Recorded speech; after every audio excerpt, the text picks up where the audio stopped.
따라해 주시길 바랍니다. 노년에 얻은 아들. 다시 한번 노년에 얻은 아들. 아마 이게 이제 야곱이 거의 뭐 90세가 넘어서 이 아들을 얻은 게 아닐까 이렇게 추정을 하는데, 야곱의 11번째 아들 요셉이라고 하는 아들입니다. 요셉이라는 이름이 또 있죠.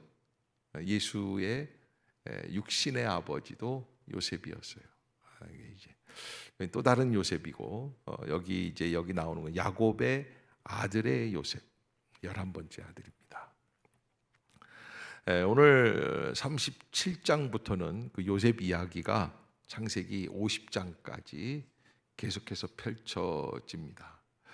아버지 야곱의 인생을 보면은 말도 많고 탈도 많고 여러 가지 우여곡절이 있고, 롤러코스터처럼 오르막길도 있어서 베델 광야에서 하나님의 음성을 듣기도 하고, 또 사다리가 하늘로 뻗쳐 있는 그 은혜 가운데 하나님께서 그와 동행해 주신다는 약속도 받고, 그러나 삼촌 라반의 집에 가서 또 거짓말도 하기도 하고 빼앗기도 하기도 하고, 그리고 부인을, 이 사람 참 한 것 중에 잘못한 것 중에 한 가지가 부인을 넷이나 뒀다.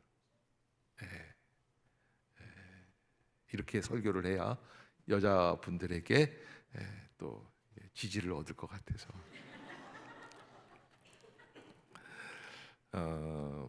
왜 그러냐 하면 37장을 이렇게 보면은 1절을 보면 야곱의 가정은 어느 땅에 거주한다는 거예요?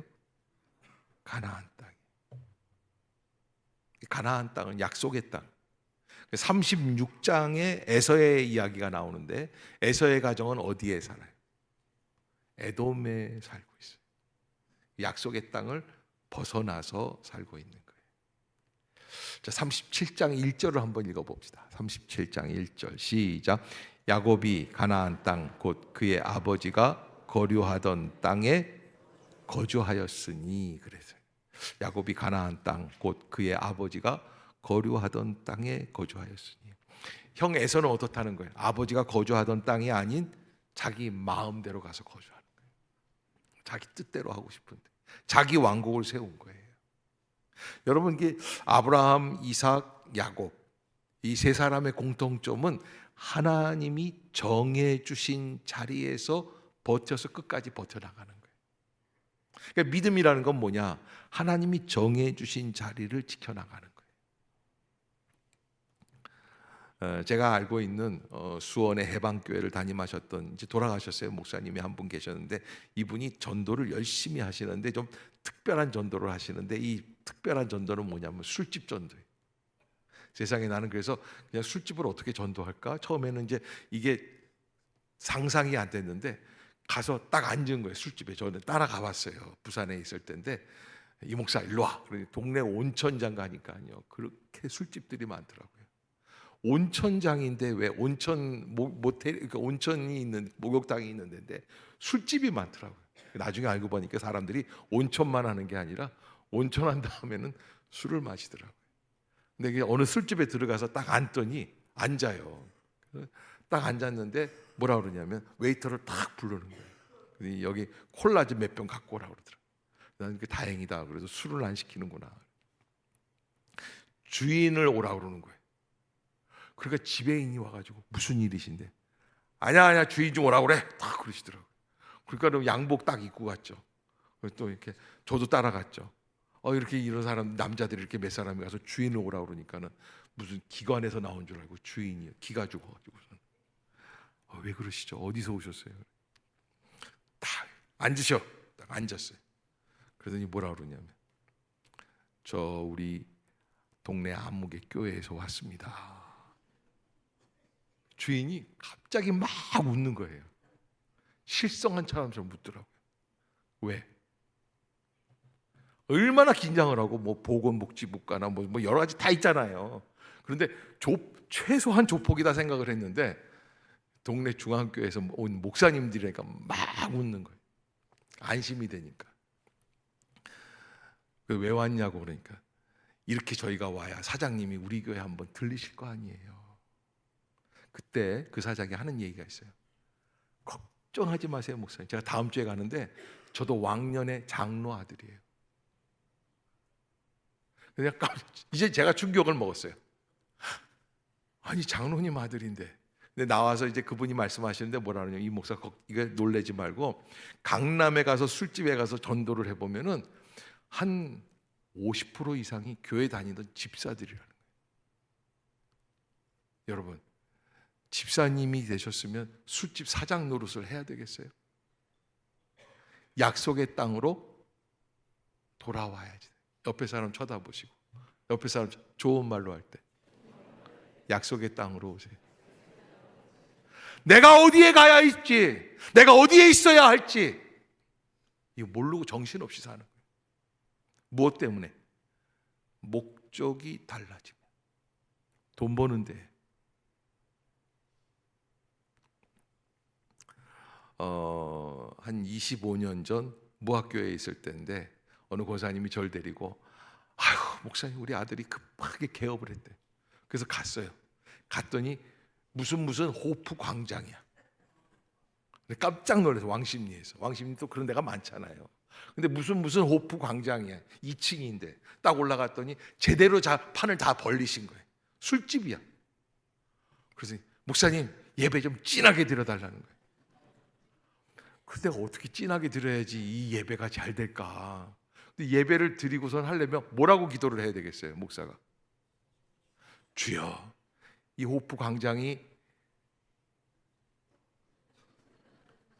그게 상상이 안 되는. 그래서 내가, 권사님, 제가 어떻게 여기서 예배를 어떻게 드려야 될까요? 그러니까 권사님 뭐라냐, 목사님, 왜? 맥주 파는 것 때문에? 슈퍼도 가도 다 맥주 팔아요. 저한테 막 가르치듯이. 그래서 내가 그 사실을 몰랐구나. 응? 슈퍼나 여기나 다 똑같아. 갑자기 호프 광장이 슈퍼가 됐어요. 그러면서 그래서 제가 축복을 잘 해드리고 왔어요. 근데 오긴 왔는데 어안이 벙벙한 거야. 나도 내가 어쩌다가 이렇게 됐나 싶기도 하고. 그런데 여러분, 그 권사님이 그러시는데 아들이 사업을 하다 망했대요. 하려고 한 게 아니래. 이 길밖에는 안 남은 거라. 그래도 물장사가 최고래. 남는 데는 몇 년만 고생하면 다 할 수 있다는 거예요. 그 얘기는 착각이지. 그렇게 하다가 망한 사람 많이 봤어요. 여러분, 우리가 어느 땅에 거해야 되느냐가 참 중요해요. 야곱이 약속의 백성으로서, 믿음의 조상으로서 우리에게 지금까지 아브라함의 하나님, 이삭의 하나님, 야곱의 하나님이라고 그러잖아요. 그럴 수 있었던 것은 그가 어느 땅에 거주했기 때문에, 약속의 땅에 거주했기 때문에. 아멘.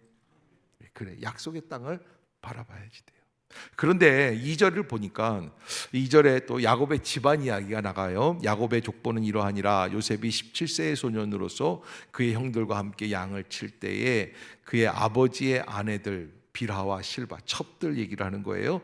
아들들과, 그러니까 이복 형들과 함께 있었더니 그가 그들의 잘못을 아버지에게 말하더라.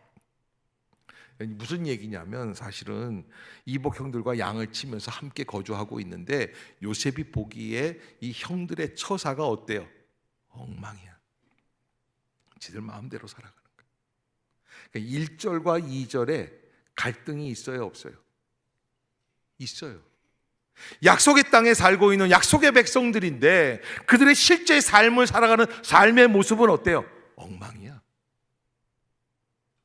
엉망진창이야. 믿음도 없고 은혜도 없고 사랑도 없고, 나중에 이 동생을 어떻게 합니까? 아버지가 편애한다라는 핑계를 가지고 이 동생을 인신매매를 해버려요. 죽여버리려다가 살을 넣는 거예요. 그것도. 도대체 이런 집안은 무슨 가루 집안이라고 그래? 콩가루 집안이야. 근데 왜 그 콩가루가 왜 그렇게 좋은 건데, 미숫가루, 콩가루 이게 다 좋은 건데 그런 데다가 쓰이는지 모르겠어. 누가 좀 연구해서 다음 주에 나한테 카톡으로 좀 보내줘봐요. 왜 콩가루 집안이라고 그러는지 모르겠어요. 콩가루는 참 좋은 거 아니에요? 콩가루 집안이 엉망진창이에요. 아버지의 첩과 친아들 루벤이 관계를 해요. 뭐라고 차마 얘기를 할 수 없는 상황들이 벌어져요. 더 알고 싶은 분은 개인적으로 저한테 전화하세요. 그러니까 보통 그냥 이렇게 이루어질 수 있는 가정이 아니에요. 그런데 그 가정 안에서 하나님은 무엇을 이루어내시는 거예요? 구원의 역사를 이루어내시는 거예요. 참 놀라운 일이. 캄캄한 밤하늘에 찬란한 별빛을 주는 것처럼. 그래서 지난주에 우리가 말씀을 나눌 때에 하나님의 약속은 그리스도 예수 안에서 얼마든지 뭐가 된다? 예가 된다. 예스가 된다라고 그랬어요. 그 대표적인 인물이 예수 그리스도이시지만, 그러나 구약에서 그 예수 그리스도를 대신할 수 있는 인물이 하나 있다면 바로 요셉이. 그 엄청난 어려운 상황 속에서 그는 하나님 앞에서 무엇으로 반응한 거예요? 아멘 하고 반응한 거예요. 아멘. 그래서 요셉이 위대한 인물이 될 수 있었고 쓰임 받을 수 있었다. 우리는 기대하게 돼요. 야, 이렇게 엉망진창인 이 가정에서 하나님이 어떻게 이 백성들을 구원할 수 있는 놀라운 믿음의 구원을 이루어 가실 수 있을까? 따라해 봅시다. 우리는 엉망이지만 하나님은 구원을 이루어 주십니다. 구원이라는 것은 내가 똑똑하기 때문에, 내가 윤리적이기 때문에, 내가 도덕적이기 때문에, 내가 정의롭기 때문에 구원받는 게 아니라는 사실을 알아야지 돼요. 우리는 하나님의 구원의 역사를 착각해요. 그래서 구원의 역사에 들어가면 내가 정말 도덕적인 사람이 되는 걸로 생각을 해요. 근데 물론 바르게 살아야겠지만 엉터리로 살 필요는 없어요. 그러나 하나님의 은혜 가운데 은혜로운 사람, 하나님의 섭리를 깨달은 사람, 하나님의 순종감, 하나님의 말씀에 순종하고 하나님 때문에 살아가는 인생. 아멘. 그런 인생이 돼야 되는 거죠. 그래서 여기 이제 요셉을 이제 얘기를 하는데 이 37장부터 50장까지 전부 다 요셉이라는 사람이 주인공이 됩니다. 어떻게 보면은 구약 창세기의 한 3분의 1 가량의 주인공을 이룰 수 있는 분량을 요셉이 갖고 있어요. 그래서 드라마도 그렇잖아요. 남자 주인공, 여자 주인공, 주인공들은 오래 나와요, 금방 끊겨요. 예, 오래 나오는 것처럼 거의 창세기의 주인공이다시피 하는 사람, 이게 요셉이에요. 그래서 요셉을 뭐라고 이야기를 하냐면 이 사람이 은 20냥에 애굽의 노예로 팔려요. 그 당시 노예값이 20냥이에요. 예수님도 은 30냥에 팔려요. 배신당하고. 그래서 아마 많은 사람들이 이렇게 얘기를 해요. 요셉은 앞으로 오실 메시아를 상징하는 인물이다. 그만큼 요셉에게 있어서는 감당할 수 없는 어려움들도 많이 있었다. 그래서 우리가 이 구원의 역사를 생각할 때 성령께서 우리를 도와주시지 않으면 우리는 감히 구원의 역사를 이루어갈 수 없습니다. 고백을 하게 되는 거죠. 로마서 8장 26절을 보면 이런 구절이 있습니다. 이와 같이 성령도 우리의 연약함을 도우시나니 우리는 마땅히 기도할 바를 알지 못하나 오직 성령이 말할 수 없는 탄식으로 우리를 위하여 친히 간구하시느니라. 아멘. 따라해 봅시다. 이와 같이 성령도 우리의 연약함을 도우시나니 우리는 마땅히 기도할 바를 알지 못하나 오직 성령이 말할 수 없는 탄식으로 우리를 위하여 친히 간구하시느니라. 아멘. 이게 무슨 이야기냐면 우리가 정말 어떻게 살아갈지를 알지 못하는 상황 속에서 우리를 인도해 주시고 구원의 길로 나아갈 수 있게 해주시는 분은 오직 여호와 하나님 한 분, 성령 하나님께서 역사해 주시기 때문에 그렇게 이루어진다. 우리는 요셉의 일생을 보면서 그 고백을 안 할 수가 없다는 거예요. 저는 이렇게 보면서 또 사실 야곱이 끝까지 실수하고 있는 것 중에 한 가지가 뭐냐면 요셉을 편애해요. 그래서 3절에 보면 요셉은 노년에 얻은 아들이므로 이스라엘이 여러 아들들보다 그를 더 사랑함으로 그를 위하여 채색 옷을 지었다. 라헬의 아들이에요. 그런데 이 야곱이 라헬을 참 사랑했는데 일찍 죽죠. 그러니까 엄마 없는 아들이라는 생각 속에서 요셉을 특별히 더 사랑합니다. 사랑하는 아빠의 마음에는 더 사랑할 수밖에 없는 이유가 있었을 거예요. 그런데 한 가지 잘못한 게 하나 있는데 그게 뭐냐면 채색 옷을 지어주었다. 겉으로 드러나는 거예요. 사랑을 하려면 어떻게 사랑을 해줘야지 돼요. 특별히 더 사랑하려면 속으로 사랑해 주는 게 좋아요. 근데 여기 편애를 했어요. 저희 때는 나이키가 막 시작을 할 때예요. 저희 청소년 때. 그래서 나이키를 입으면 뭐 거의 뭐 귀족이죠, 귀족. 대학에 들어갔더니 저 시골에서 올라온 친구 하나가 밤새 하얀 고무신에다가 빨간 나이키를 그려가지고 그러고선 신고 다녔던 기억이 있어요.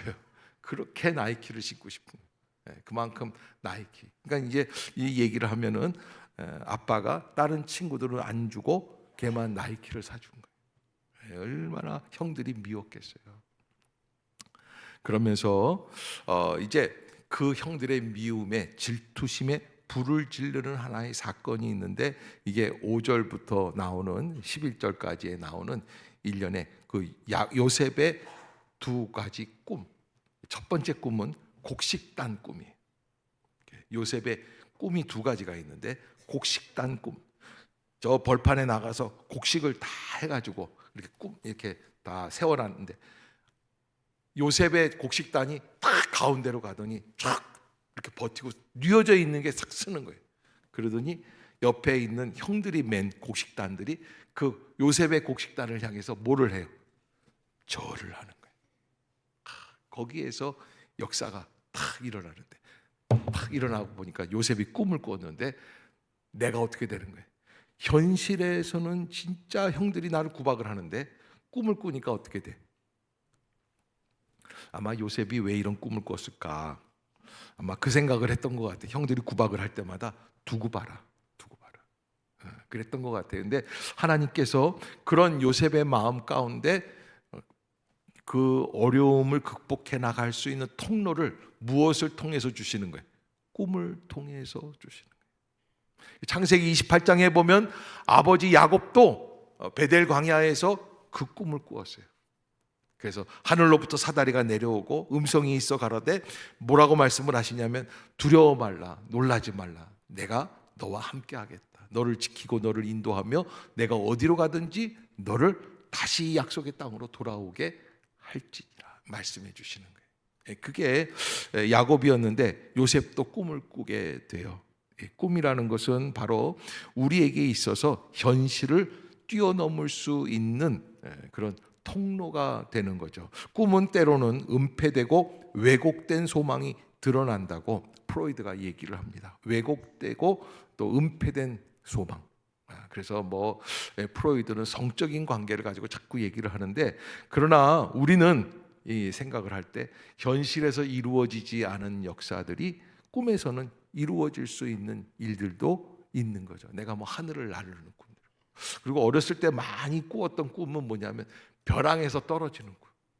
그 꿈을 왜 그렇게 꿨는지 몰라. 근데 나중에 알고 보니까 그 꿈을 꾸면 키가 큰데요. 근데 이거밖에 안 됐어요. 그래서 꾼다고 다 커지는 건 아니에요.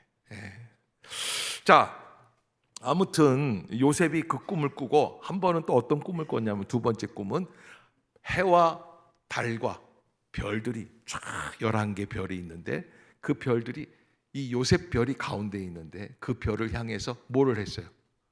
절을 하는 거예요. 그래서 그 절을 하면서 요셉이 바뀌어요. 내가 이제 왕이 되겠구나.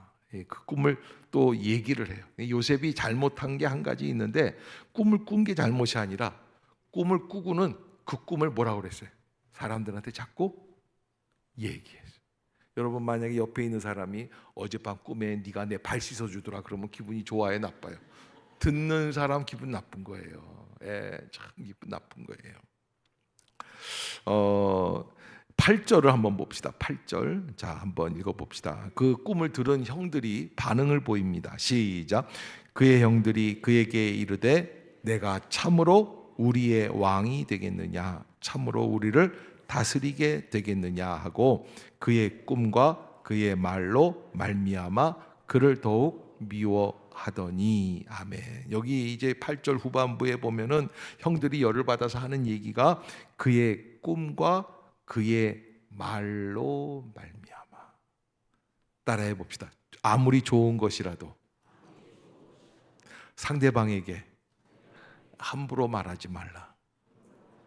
아멘. 여러분, 부모님이 돌아가시면 슬픈 이유 중에 한 가지가 있어요. 그건 뭐냐면 아무리 친한 형제라도요, 내 좋은 점을 얘기를 하면은요 속으로는 질투하게끔 돼 있어요. 그 형제한테도 조심해야지 돼. 네. 형제라고 그래서 흠이 없다고 다 얘기를 해버리면은 안 돼. 근데 그 얘기를 듣고 다 끝까지 기뻐하실 분이 딱 한 분이 누구예요? 엄마 아빠예요. 그냥 좋은 거야. 그래, 잘 됐다. 그래, 잘 됐다. 네. 그러니까 여러분, 우리가 부모님 계시다는 게 그래서 좋은 거죠. 아무튼 이 형제들한테도 조심해서 내가 꿈을 꿨다. 근데 그 형들이 자기한테 뭐 발밑에 들어와서 그렇게 절을 한다고 그러니까는 그 꿈을 꾸고서는 막 나중에는 급기야 야곱까지, 아버지까지 요셉을 꾸짖게 됩니다. 그래서 10절에 보면 그가 그의 꿈을 아버지와 형들에게 말하매 아버지가 그를 꾸짖고 그에게 이르되 내가 꾼 꿈이 무엇이냐, 나와 내 어머니와 내 형들이 참으로 가서 땅에 엎드려 내게 절하겠느냐. 그러니까 요셉에게 얘기하고 싶은 야곱의 마음이 뭐예요? 너 그렇게 성급하게 얘기하지 말아라 라는 얘기를 하는 거예요. 그런데 11절에 보면 그렇게 얘기를 하고 있어요. 11절 시작. 그의 형들은 시기하되 그의 아버지는 그 말을 간직해 두었더라. 그러니까 여러분, 꿈이라는 걸 칼로 비교했을 때 나 야망이 있어요. 근데 이렇게 이거 무슨 드라마 같은 데서 이렇게 보면은 이렇게 검이 아주 날카로운 예리한 검이 있으면 어떻게 해요? 휴지를 이렇게 쫙 날려서 이렇게 거기다가 칼을 탁 대면 이건 안 잘라지는데 탁 대면 어떻게 해야 돼요? 예, 휴지가 싹 반으로 져. 예, 좀 반응 좀 보이세요? 그게 칼이 날카로워. 그런데 여러분, 그렇게 멋있는 칼일수록 어디에다가 넣어둬야 돼요? 칼집에다가 넣어둬야 돼요. 엄마가 마음 먹고 독일제 보칼을 하나 샀어요. 진짜 예리해. 이렇게 놓고 싹 하니까 다 잘죠. 그거를 그냥 거실 탁자에다 이렇게 올려놓으니까 5살짜리가 탁 잡고서는 어이 이러고 다녀. 상상하기도 싫죠. 그래서 그런 좋은 칼일수록 어디에다 갖다 놔야 돼요? 칼집에 꽂아놔야 돼요. 여러분, 우리가 이 꿈이 있다고 하면 그 꿈을 이루기 위해서는요, 우리의 심령에 깊은 칼을 잘 담아둘 수 있는 그릇을 키워나가야 돼요. 내 생각에, 내 마음에 무슨 생각이 든다고 바로 얘기를 해버리는 이상한 칼집을 갖고 있어서는 안 돼요. 깊은 은혜 속에서 나와 주님만이 간직한 언어들이 있어야지 돼요. 거기에서부터 하나님의 소망이 다시 시작이 되는 줄로 믿습니다. 그래서 칼도 중요하지만 뭐가 더 중요하다? 칼을 꽂아놓는 칼집이 있어야 된다. 아멘. 예, 여러분, 칼을 잘 꽂아놓으세요. 그래서 뭐라고 얘기를 해요? 저는 아무것도 아닙니다. 요셉이 딱 꿈을 꾸고서는 그런 은혜를 깨닫고 아하, 내가 그렇구나. 그리고서는 그걸 깨닫고서는 나는 형들 앞에서 칼집을 딱 꽂아놓고서 저는 아무것도 아니에요, 형들. 제가 형들의 발을 씻겨줄 만한 사람도 못 됩니다. 그랬으면 요셉은 노예로 팔려가요, 안 팔려가? 안 팔려가요. 그런 역사가 있는 거예요. 그래서 상관관계가 있어요. 근데 요셉의 성격 자체가 보면은 이 사람은 뭐냐면 어떤 사람이냐면 17살 먹은 사람이 사실을 은폐하지 못하는 그런 능력이 있는 것 같아요. 형들이 잘못한 거를 다 아버지에게 어떻게 했어요? 다 얘기를 해버렸어요. 또 자기가 꾼 꿈도 어떻게 해요? 그래서 제가 제일 어려운 사람들이 이렇게 얘기하는 분이에요. 목사님, 저는 거짓말 못해요.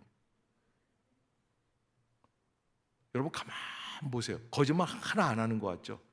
집에 가서 아내가 밥을 해줬는데 영 맛이 없어. 맛 되게 없네 이래야 돼요? 뭐라고 얘기를 해야 돼요? 맛이 참 독특하다. 이거 평소에 못 먹던 맛인데? 뭐 이렇게 표현을 해야 그 다음에 또 먹는 거지. 이거 진짜 개맛이네. 이러면 그거 어떻게 먹겠어 다음부터는. 아내가 화장을 촥 하고 선다고 하는데 정말 꿈에 나올까 봐 무서운 그런 얼굴로 왔는데 나 어때? 그러면 예쁘다고 그래야지. 나는 진실만을 말해요. 뭐 말이 돼요, 안 돼요?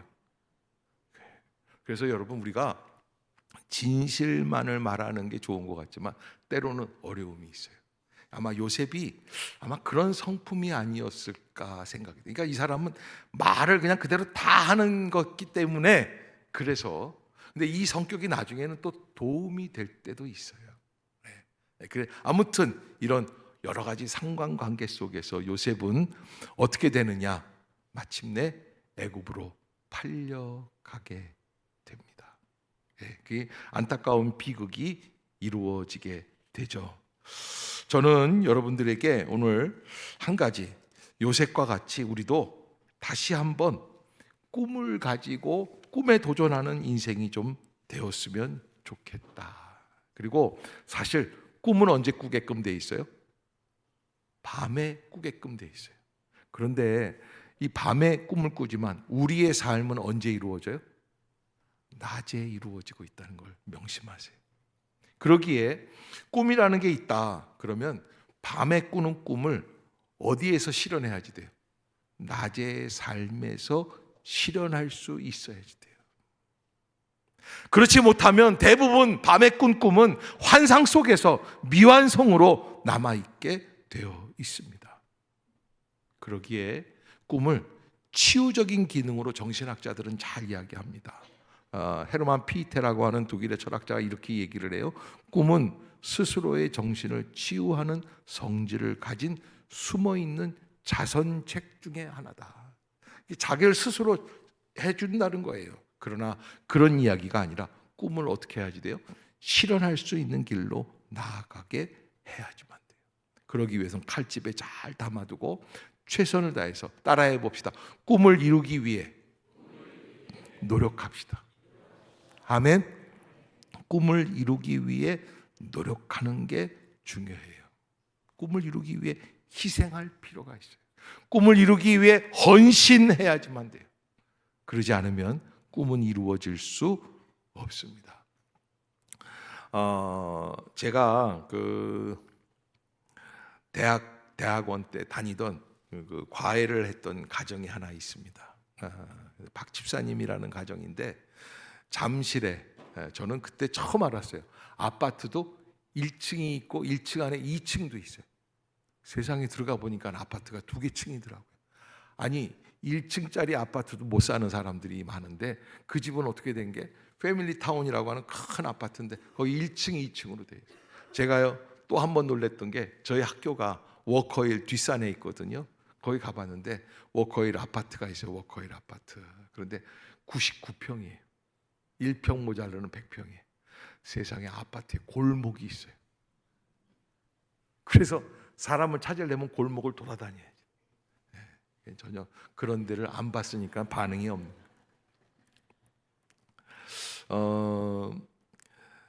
그 박 집사님 가정을 제가 한 3년 정도, 3년 반 정도 이렇게 출입을 하면서 아이들을 가르쳤는데, 제가 이제 신학교 전도사니까 저한테 자꾸 이제 이런저런 이야기들을 하실 때가 있는데, 그때가 이제 26, 27, 28 요때였어요. 방위 생활을 하면서도 그냥 그 집은 가서 제가 아르바이트를 했던 기억이 있어요. 그런데 이제 그 남편이 정형외과 원장님이셨는데 예수를 안 믿으니까 정말 인간성 개판 5분죠. 부인을 욕을 해요. 어떻게 욕을 하냐면, 부인이 새벽 기도를 갔다 오잖아요. 그럼 문을 잠그고 안 열어줘. 그리고 여보 열어줘요. 그러면 너 이니은아, 목사가 얼마나 좋으면 새벽 바람부터. 여러분, 목사가 좋다고 새벽 기도 나가는 여자는 정신 나간 여자겠지. 그런데 그렇게 그냥 그 자기 부인을 매도하고 막 핍박을 하고, 그러니까 그 부인이 저를 붙잡고 막 울면서 기도를 해달라고 그래요. 그래서 저는 이제 한 가지 철학이 있는데, 남편이 못 나가게 하면 그래도 못 나가는 걸 때려 없애고 나와야 된다? 아니에요. 못 나가게 하면 나오지 마세요. 어디서 기도해야 돼요? 집에서 기도하는 거예요. 그래서 남편 가슴에 배에다가 손을 얹고 기도해달라. 그러니까는 이제 또 한 번은 또 그냥 기도를 하는데 너무 밉더래. 그래서 이제 남편 배 위에다가 기도를 하는데, 그래서 그냥 배를 쥐어 뜯은 거 아니, 자다 말고. 깜짝 놀란 거야. 이 여자가 왜 갑자기 자기 배를 쥐어 뜯나 해가지고.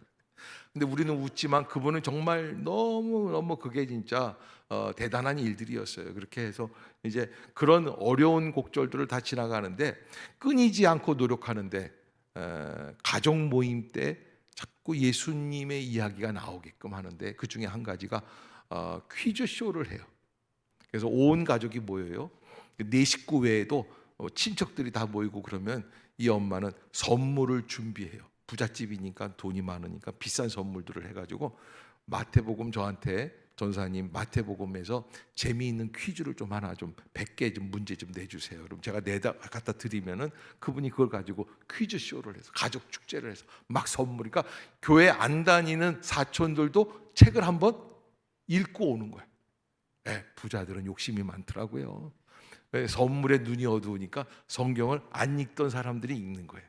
그래서 이렇게 하는데, 그런저런 이야기 끝에 나중에는 이제 어떤 일들이 벌어졌냐면, 아빠가 승용차를 좋은 거를, 그때 당시 무슨 일제인가 뭐 그랬어요. 근데 차를 빼가지고서는 이제 주말에 가족들 다 태우고 주말 드라이브를 나간 거예요. 쫙 해서 청평으로, 이렇게 잠실이니까 쭉 넘어가서 이제 청평 가가지고서는 쫙 드라이브를 하고 이제 오는데, 깜빡 밥 먹고 졸았는지 이 가드레일에다가 이쪽 왼쪽 차 운전하는 쪽을 다 긁었어요. 막 불꽃이 나고 그랬대. 애들이 선생님이 큰일 날 뻔했어. 우리 차 불 날 뻔했어. 뭐 막 다 이게 먹은 거예요. 그러니까 얼마나 허무하겠어요. 근데 그 허무한 틈을 이용해서 그 박 집사님이 딱 신랑을 딱 잡은 거예요. 근데 왜 그랬냐면, 딱 차를 갓길에다 세웠는데 그 갓길 세운 데가 한월산 기도원 입구야. 여보, 여기 올라가면 너무너무 좋은 카페가 하나 있어. 커피를 마실 수 있다. 올라가자. 그래서 그 남편들은 또 사고가 났고 체면이 안 쓰니까 올라간 거예요. 올라가서 기도냐? 내가 이럴 줄 알았다. 막 그렇게 와서, 그러니까 근데 잠깐만 있어봐. 여기 봐봐. 누가 뭘 하네 이렇게 봤는데, 그때 당시에 유명한 게 이제 그 이천성 목사님이라는 분이 원장님인데, 그분은 돌아가시고 나중에 아들이 그걸 이어받았는데 부인이 예뻐요. 윤은인가 뭐 그랬었는데, 이 사람이 이렇게 춤을 추면서 노래를 인도를 했어요. 머리를 생머리로 하고 키가 호리호리하고 34, 24, 34가 나와서 쫙 찬양을 막 이렇게 하니까, 이 남자가 그냥 저런 모습은 어디 가야 볼 수 있는 거야? 술집 가야 볼 수 있는데 여기서도 본다는 게 말이 안 되는 거야. 들어가 볼까? 그거 들어갔어. 앉았는데 1시간 안에 바뀌어서 찬송을 따라 부르더래. 바뀌었어요. 한 달 정도 지났는데 그 역사를 통해서 어떤 일이 벌어졌냐면, 내가 결국은 예수를 믿어야 될 사람이라는 걸 아빠가 믿기 시작을 했다는 거예요. 아멘. 바뀌어요. 그리고는 나중에 제가 결혼할 때쯤 해서 이제 그 집을 그만두고 나오게 돼요. 왜냐하면 전임 사역을 해야 되기 때문에. 근데 무슨 얘기를 들었냐면 아빠가 자기네 병원이 있는 송파의 어느 교회에서 큰 부흥회를 한다고 엄마한테 전화를 걸어서 여보 병원으로 나와요. 나랑 같이 저녁 먹고 어느 교회에서 집회를 하는데 같이 들어갑시다. 아멘. 바뀌어요. 여러분 우리가 이런 이야기들을 들으면 그 여자는 너무 좋았겠다. 어떻게 그렇게 바뀔 수 있지? 근데 우리 남편은 왜 그러지? 하나님 버리신 건가? 아니요. 꿈에 대한 시도를 하지 않고 포기하고 기도하지 않고 노력하지 않고 끊임없이 기도하는 거예요. 끊임없이 노력하는 거예요. 끊임없이 시도해야지 돼요. 거기에서 새로운 역사가 시작이 되는 거죠. 여러분 대영 제국에 윌리엄 윌버포스라고 하는 정치인이 있었어요. 150년 동안 영국은 200만 명의 노예를 사고 파는 노예 무역을 해가지고 국가 수입의 3분의 1이 넘는 경제력을 발휘를 합니다. 인간 매매 시장을 해가지고 윌리엄 윌버포스가 드디어 이것을 멈춰야지 된다고 이야기를 할 때 그는 어떤 역사를 했느냐? 150번이나 국회에다가 상정을 해요. 거절당하고 마침내 죽기 직전에 노예제도가 풀려나가요. 여러분 우리가 꿈을 꾸는 건 참 중요합니다. 꿈은 밤에 꿉니다. 그러나 우리가 살아내야 할 삶은 언제예요? 낮이에요. 그러기 위해서는 낮에 최선을 다해서 그 꿈을 이루기 위해 노력하고 또 노력하고. 아멘. 야고보 요셉이 위대한 것은 꿈을 위해 희생할 각오가 되어 있었어요. 그리고 너무너무 어려운 순간에 형들이 다 자기를 배신하는데 원망하거나 미워하지 않았다. 옆에 사람 바라보세요. 얘기하세요. 무슨 일이 있어도 나를 미워하지 마세요. 나 때문이 아니에요. 말하세요. 나 때문이 아니에요. 누구 때문이야? 너 때문이에요. 그걸 알아야지 돼요. 여러분 깊이 정말 꿈이 있는 사람들은요, 그건 사람들 탓을 하지 않고 그 꿈을 이루기 위해 살아가는 사람들이 된다. 여러분들이 꼭 잊지 마시기를 주의 이름으로 축복합니다. 기도하겠습니다.